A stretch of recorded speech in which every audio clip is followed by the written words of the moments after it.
नमस्कार, स्वागत है आपका हमारी कहानी में। कलंकिनी निकल जाए इस घर से। सास सरिता ने अपनी बहू रीना को धक्का देते हुए कहा।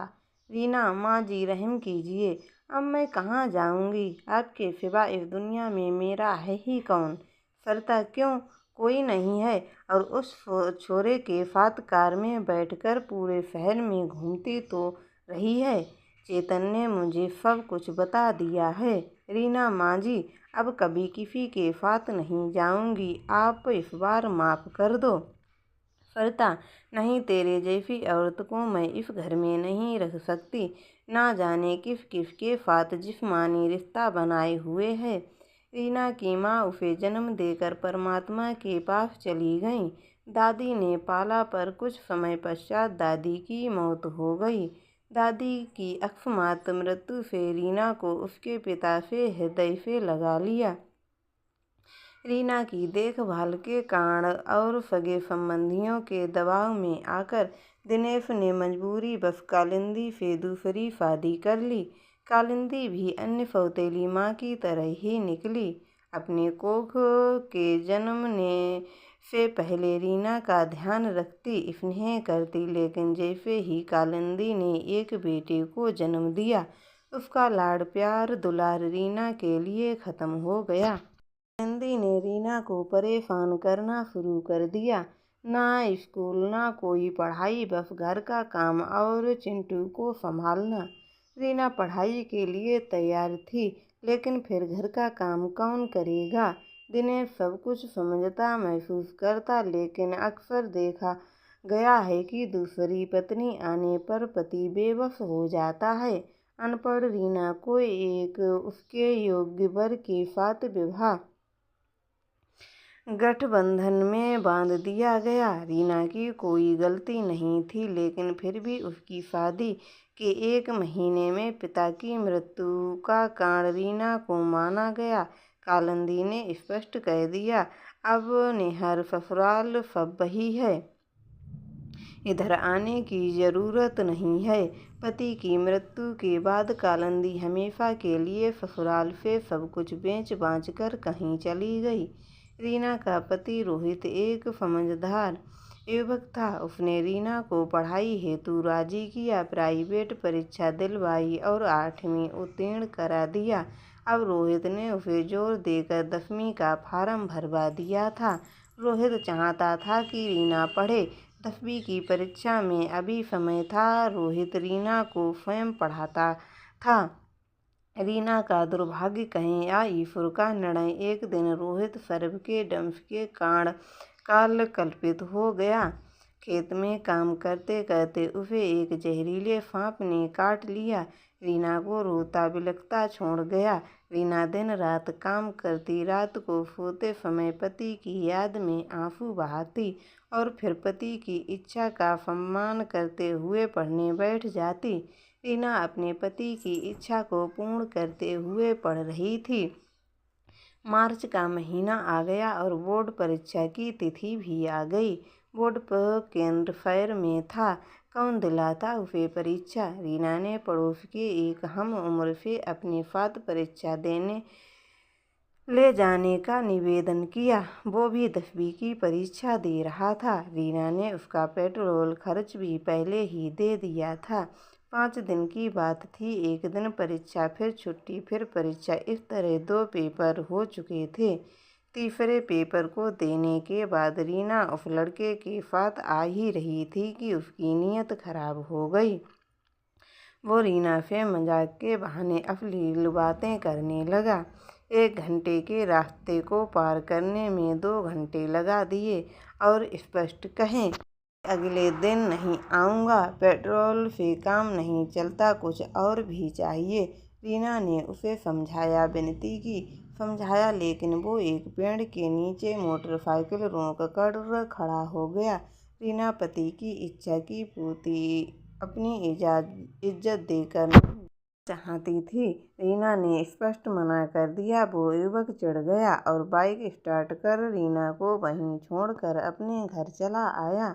उस युवक को आता देख सरिता ने पूछा, चेतन, तुम्हारी भाभी कहाँ है? चेतन काकी वो तो किसी कार वाले के साथ तभी की आ गईं, कह रही थीं कि ये मेरा पुराना जानकार है, आज इसके साथ जाऊंगी। रीना भाभी को खूब समझाया। वो बोली, मैं अपनी मर्जी से जा रही हूँ, तुम कौन होते हो मुझे समझाने वाले। काकी उसने ये भी कहा है कि उस बुढ़िया को कुछ मत बताना। सरिता को चेतन की बात सुनकर रीना पर बहुत गुस्सा आया। वो क्रोध से उबलती हुई रीना का इंतजार करने लगी। रीना ने सोचा चेतन को छोड़ गया, अब घर किस तरह जाऊंगी। रीना फूट फूट कर रोने लगी। कोई बस या वाहन आता हुआ भी दिखाई नहीं दे रहा था। रीना जब रोकर शांत हुई तो मन हल्का हो गया और पैदल ही चलने लगी। 1 घंटे पैदल चलने पर भी उसके घर का कोई नामो निशान नहीं दिख रहा था। एक आध वाहन उसे देख कर भी नहीं रुका। शाम तक जैसे तैसे रीना घर पहुंची। सुबह 7 बजे की भूखी प्यासी रीना शाम 6 बजे घर पहुंची तो उसकी सरिता राशन पानी लेकर चढ़ बैठी। किसी भी आरोप का खंडन नहीं किया।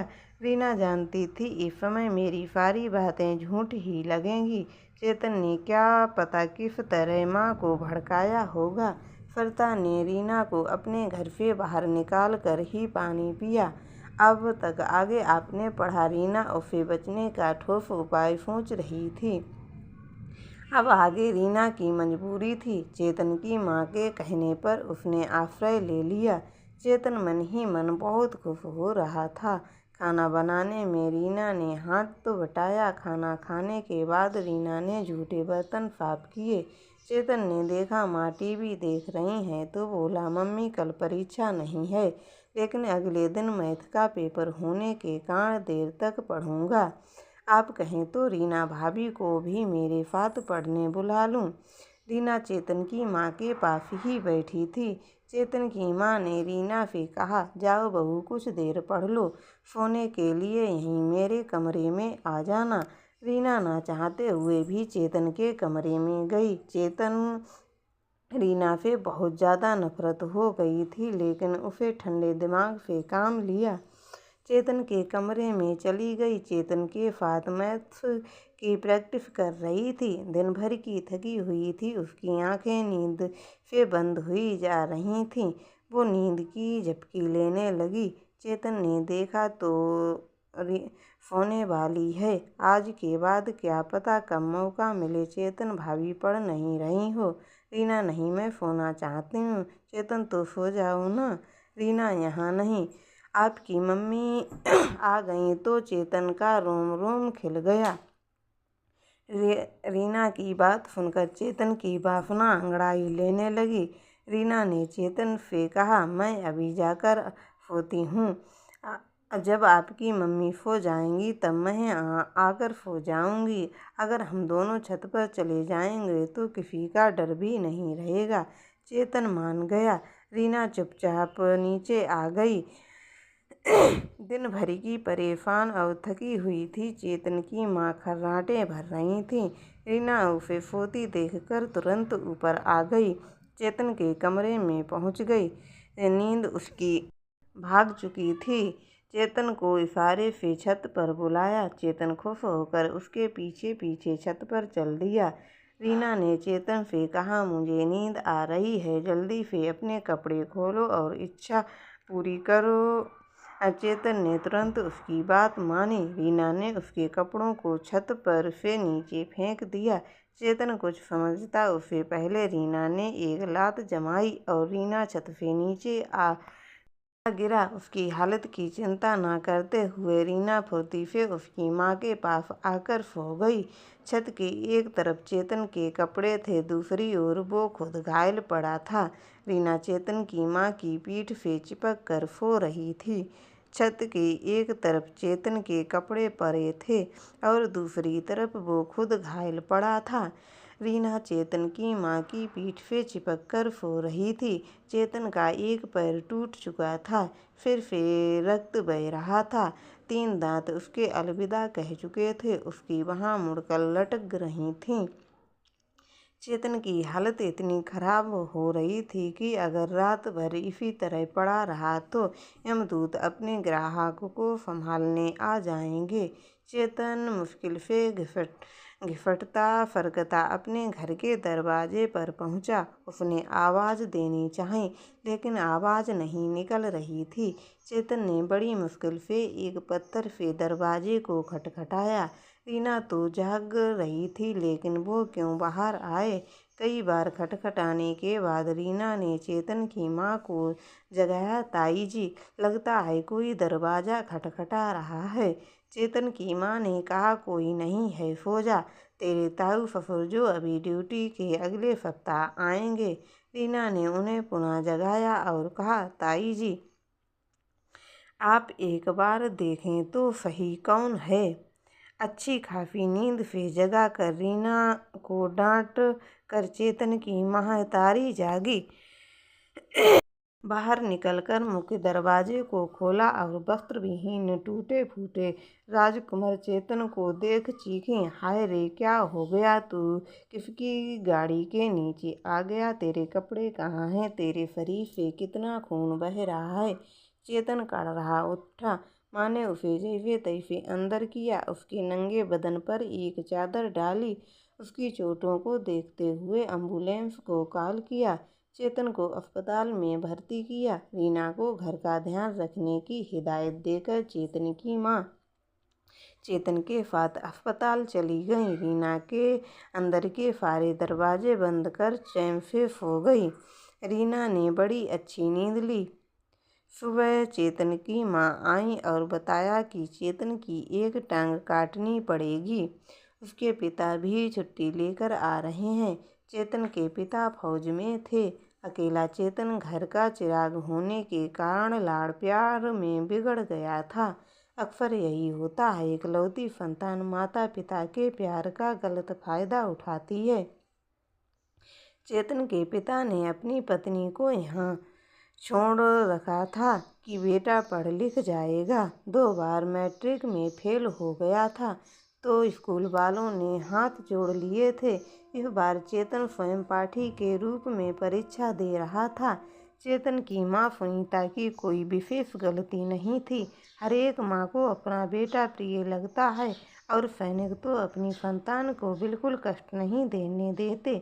पिता का डर था कि नहीं माता उससे कुछ कहती नहीं, इसीलिए चेतन गलत संगत में पड़ गया और बिगड़ गया। रीना ने सुनीता से कहा, आप रात भर की परेशान हैं, थोड़ी देर आराम कर लो। मैं अस्पताल जाकर देवर जी के लिए कुछ खाने के लिए ले जाती हूँ। 1 घंटे के आराम से आपका मन ठीक हो जाएगा। सुनीता ने रीना के सर पर हाथ फेरते हुए कहा, सरिता जी तो निरी मूर्ख हैं। जी जैसी बहू को घर से निकाल दिया। रीना चेतन के लिए घर से दूध ले गई और अस्पताल पहुंच गई। रीना को देखकर चेतन करहा उठा, रीना, लो देवर जी थोड़ा दूध पी लो। चेतन, तुम क्यों आई हो यहाँ? रीना अपने देवर के हाल पूछने चली आई। चेतन ने दूध लेकर पी लिया। रीना, कितने पुर्जे बचे हैं? ये टांग, हाय राम, ये तो गई काम से। अब देवर जी चाहें तो अपने कपड़े खोल दूं? क्यों, क्या बोलते हो? चेतन दर्द से कराह रहा था, फिर भी बोला, मेरी मजाक बना रही हो, एक दिन इसका बदला जरूर लूँगा। रीना, एक दिन इंतजार क्यों प्यारे, आज ही ले लो। अकेली स्त्री से कैसा डर? चेतन, अभी तुम सो जाओ, मुझे ठीक होने दो, तब तुम्हें मज़ा चखाता हूँ। रीना, तुम ठीक होने की उम्मीद कर रहे हो? मूड पापी पुरुष, तू जिंदा ही नहीं बचने वाला है। तूने एक महिला की इज्जत लूटनी चाही। तुमने एक अबला को जबरदस्ती भोगना चाहा। तू तो क्या, तेरे बाप को भी पछतावा होगा कि इसे जन्म देकर कितना बुरा किया। मेरा जीवन तो व्यर्थ ही था, लेकिन तेरी ज़िंदगी में इतना दर्द, लेकिन मौत भी तुझे ठुकरा देगी। तो दोस्तों, आपको हमारी ये कहानी कैसी लगी हमें कमेंट में ज़रूर बताएं। एवं हमारे चैनल को सब्सक्राइब ज़रूर करें। धन्यवाद।